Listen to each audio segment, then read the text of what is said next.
Hello, and welcome to an episode all about PCOS weight release. I am so excited to talk to you about this because there are thousands of women being told that they need to lose weight in order to relieve their PCOS symptoms. And the key here is that PCOS is not caused from weight gain. And losing weight if you have PCOS becomes harder as well. So I'm here to guide you. Celine Bilkin. I am the founder of Luscious Living, where personal growth meets wellness, and a hormone health holistic nutritionist. Here to add value to you and really shine the light and debunk so many of the myths that we get when it comes to hormone health and nutrition, and just nutrition in general. Okay. So when it comes to PCOS and wiping off the makeup on my eyes, when it comes to weight loss, if you look back on my prior videos, you will see that I was about 50 pounds heavier than I am now. And I had tried diets, anything from raw vegan to keto to isogenics shakes to enemas to fat burners, waist trainers. Okay. I have a long history of wanting to lose weight and going through diet culture. I'm over exercising. I remember there was a time where I only ate rice because I'm thinking, well, people in Japan are slim and they eat a lot of rice, so then I should eat a lot of rice. That was a terrible idea for me specifically. And if you have PCOS, I also don't recommend that. In this video, I will share with you what I would suggest to do if you have PCOS to reach a healthy body weight without dieting, without counting all of your calories and your macros and crazy workouts, none of that. That has not worked, and it probably will never work because it's just designed to be restrictive and very punishment-based. If you're looking to have a more nourishment, feminine-based approach, you are in the right place. All right. So I'm just looking over my notes. So every time you see me, I'm looking over my notes because I want to give you as much value as possible in this 15 or so minutes. Okay.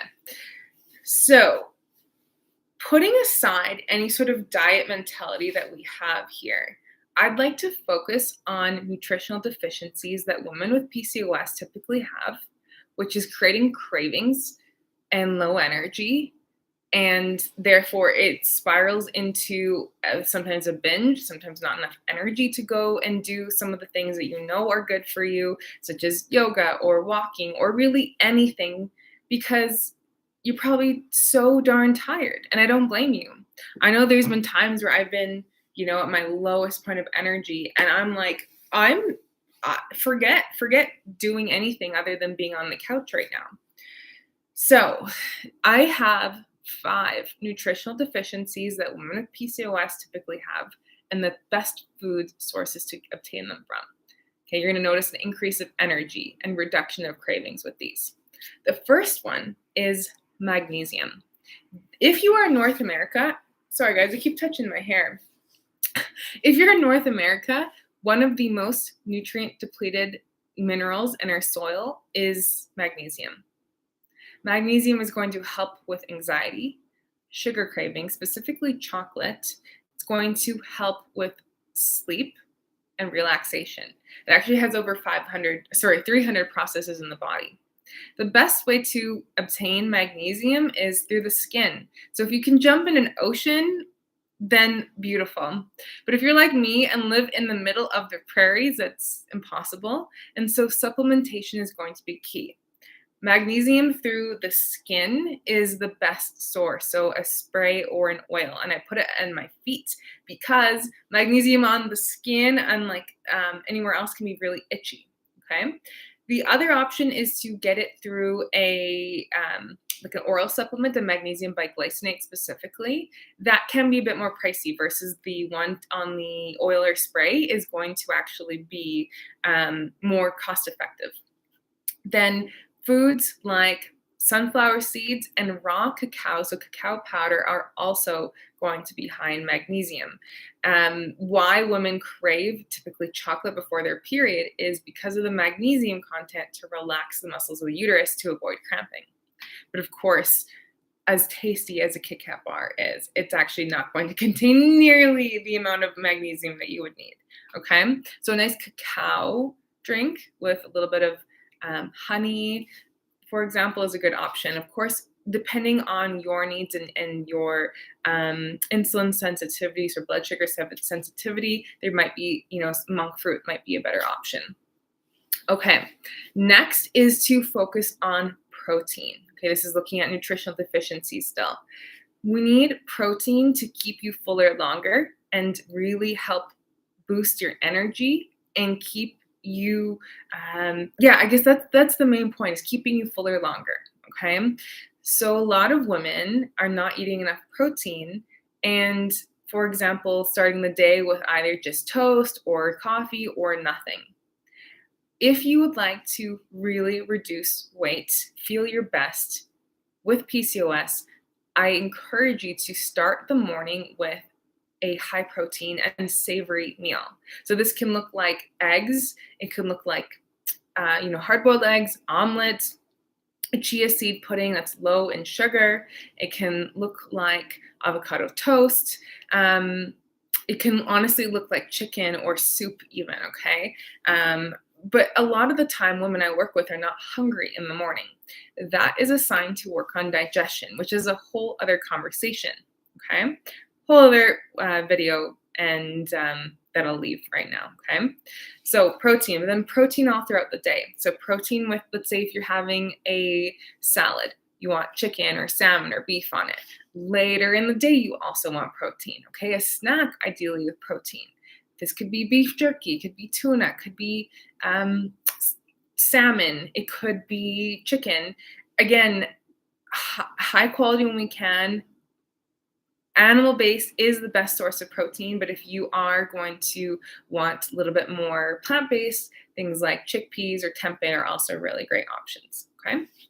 So that's another one, or Greek yogurt. That's that. Then we also want to focus on the liver. Okay, so the liver is going to be bitter foods like arugula, grapefruit, and black coffee. These will help your body significantly with energy, with hormone balance, therefore with weight release as well, because we're really looking at this from a hormonal picture. Then we have B12. B12 is going to really bring in the energy that you need so that you can do some of those things that you love, and such as a 5-minute walk, such as yoga, such as preparing a meal. The best sources of B12 is really through organ meats.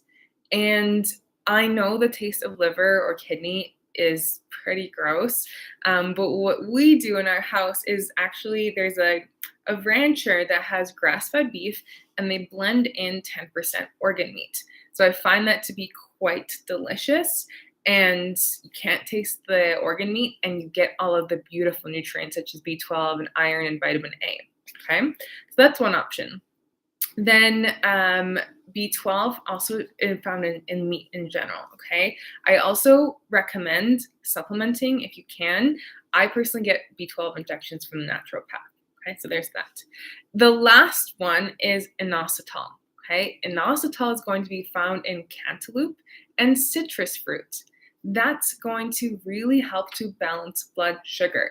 When we balance blood sugar, that is going to balance waistline, it's going to balance mood, and it's going to balance energy. And the best way to do this, again, is through eating enough protein and fiber throughout each meal. Key. Notice I did not say cut out all your food, don't eat chips and ice cream, all that kind of stuff, okay? That does not include this approach. By the way, if you are craving ice cream frequently, that is a good sign of an omega-3 deficiency, okay? So quick little note there. Now, we talked about replenishing these 5 nutrients. Then we have really what to eat throughout the day. And the most simple tip I have is to focus on protein and cruciferous or really non-starchy vegetables. So the cruciferous vegetables are going to be the kale, the cauliflower, broccoli, bok choy, okay, that family. Protein and cruciferous vegetables, or another kind of vegetable such as bell peppers, such as zucchini, such as mushrooms. Think of having all of your meals like this. I'm telling you, even if you have your chips or your favorite food after, focus on these things before taking anything else out or doing anything drastic. Focus on addition, focus on abundance. Okay? That is the other tip. And you want to make them taste good. Make your veggies taste good. You want to add a good quality salt, good quality pepper. Maybe I love sriracha on everything. It's not the best thing in the world, but I love hot, spicy food. Okay, so make it taste good. There's no reason that these foods have to taste bad at all. Then we talked about nutrients, talked about protein and vegetables. The third tip is sleep. When you're not sleeping adequately, then you are going to really mess with leptin and ghrelin levels. So, when you haven't slept well and then your appetite is all over the place and you're craving sugar like crazy, that's your leptin and ghrelin levels, okay? So really start to look at sleep. But women with PCOS also tend to have lower levels of melatonin. And so it's kind of like a catch-22. What you can do is start to get more sunlight throughout the day, which is going to help with melatonin secretion. You can also start to really reduce that artificial light, especially at night, because that's going to impact ovulation, which we need to have at period, okay? And so melatonin, you might also want to supplement temporarily with melatonin. I would focus on those lifestyle changes first, okay? And then you might also need something like chamomile, kava, valerian, skullcot, passion flower. I would make sure that you work with a healthcare practitioner to make sure that these supplements and these herbs are good for you and right for you, especially if you're taking other medication.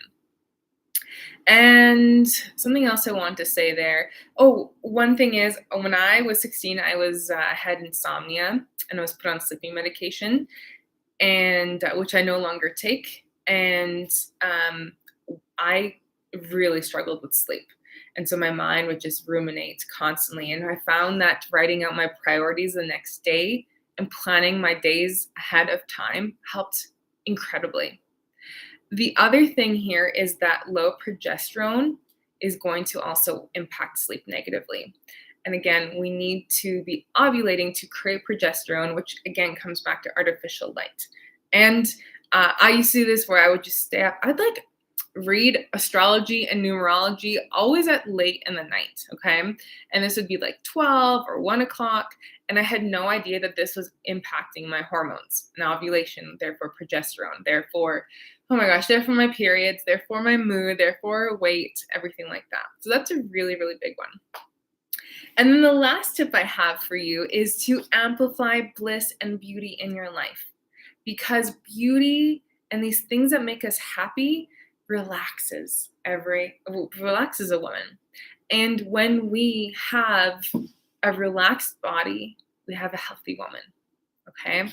And so these things what are the things that bring you joy in life? Because stress is inevitable and bliss is a choice, as I always like to say.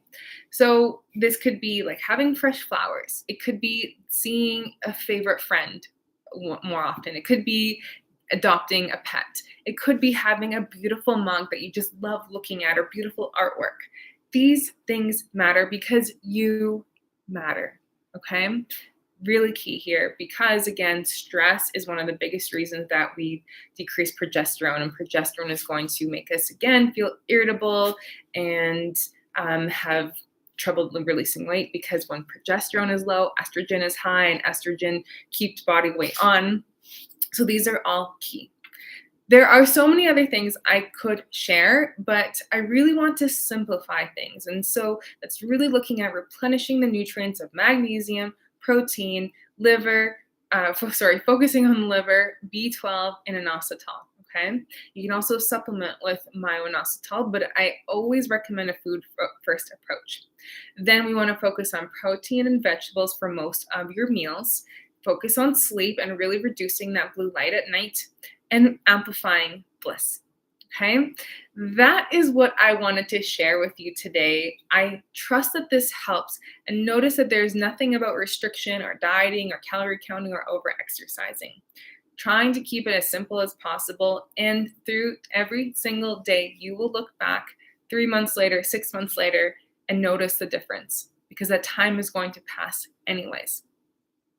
If you have any questions, please reach out on Instagram or email me at hello@celinebilgin.com. I would be delighted to assist you. If you would like to visit me in my clinic, you can also send me a message. I also do virtual consultations. Have a beautiful and nourished day, and I will see you next week. Bye, everyone.